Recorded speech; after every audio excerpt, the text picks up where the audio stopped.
this morning, was surfing around the web, read the paper. I ran across some pictures of the campus that Facebook occupies in Menlo Park, California. A couple minutes later, my son Eric Chase comes down for breakfast, and it hit me at that moment right there like a ton of bricks. I called him over and showed him the Facebook campus, the beautiful offices, the courtyard where Facebook people meet, eat, greet, and on and on. Hard work, but fun and important things happening out there. Then I reminded him about the occupiers, the tents, the dirty, trash-strewn parks, the fights, and the drugs. And I told him, look, buddy, you can go either of two ways. You can be young, cool, and successful, like the hipsters at Facebook, Google, or Apple, or you can be young, cool, and broke, like the slime in the parks. The choice is yours. And stinky, Ange. Greg, but they're, you know, both are cool. You know, in their own way, but what a huge diversity. In one way, they're successful, they're making things happen, and the other way, they're just, I don't know, homeless. I have to say, you have an interesting morning at the bowling house. It's pretty deep. I get up, I make some coffee, I'm in my underwear, I watch it's like noon. Yes, it's noon. There's something in my eye, I stink. No, I mean, no. Imagine if government ran Facebook, it would be butt Facebook. I love seeing these people get rich. I want more people to get rich, and I want more people to get rich not off government, but off their own initiative. And I think it's a good comparison. I think, you know, not everybody's going to become a millionaire, but damn, try. I didn't see any occupiers occupying Facebook IPOs and the billionaires and millionaires out there, Ange. It's a different culture out there. And look at the lesson, too, that you were teaching your son. You have an idea, you take a risk, you work really hard, it pays off. Think about, too, what a huge windfall this is for California. It created, what, 1,000 millionaires? This is the way that government should finance itself. Based on that, the money will flow in. You don't have to talk about raising taxes or that UN tax. This is an excellent lesson. Well, Leslie, you spent some time in Menlo Park. Pretty good when people can buy a $20,000 bicycle. I mean, it makes the economy work. I like putting back into the economy, but I have to tell you, as a liberal, I want to cry. $20,000 bicycle?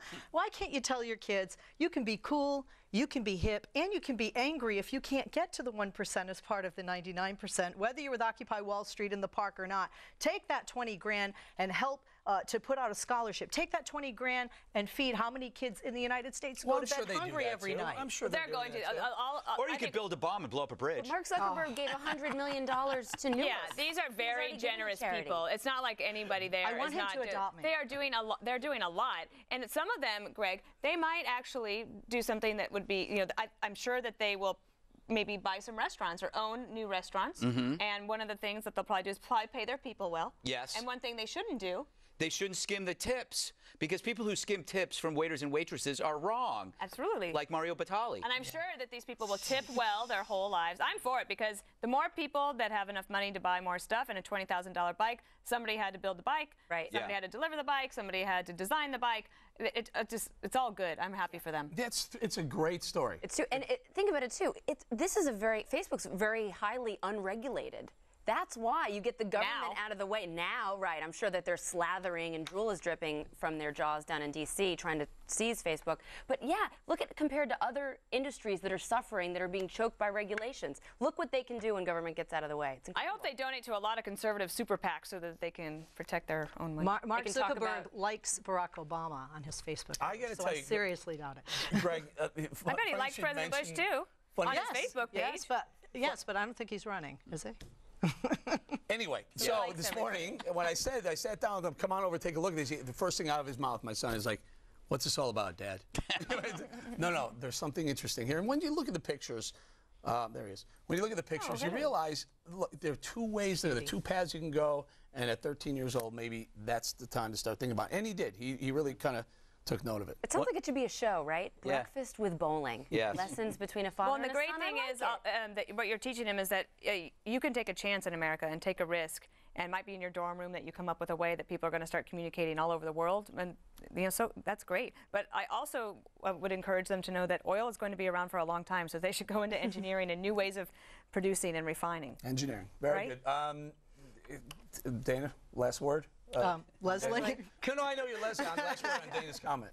Oh, I think, you know, entrepreneurship is incredible, and this guy was brilliant. I think he did a great thing, but I still think that what kind of message are we sending to our kids to buy $20,000 bicycles? Although I do like the jobs, and I do like putting back. Especially on everybody in Hollywood. What message are we sending to our kids when we see Michelle them Obama spent sneaking in $500 on tanks? ugly Lanvin sneakers. I bought a bike made of Fabergé eggs.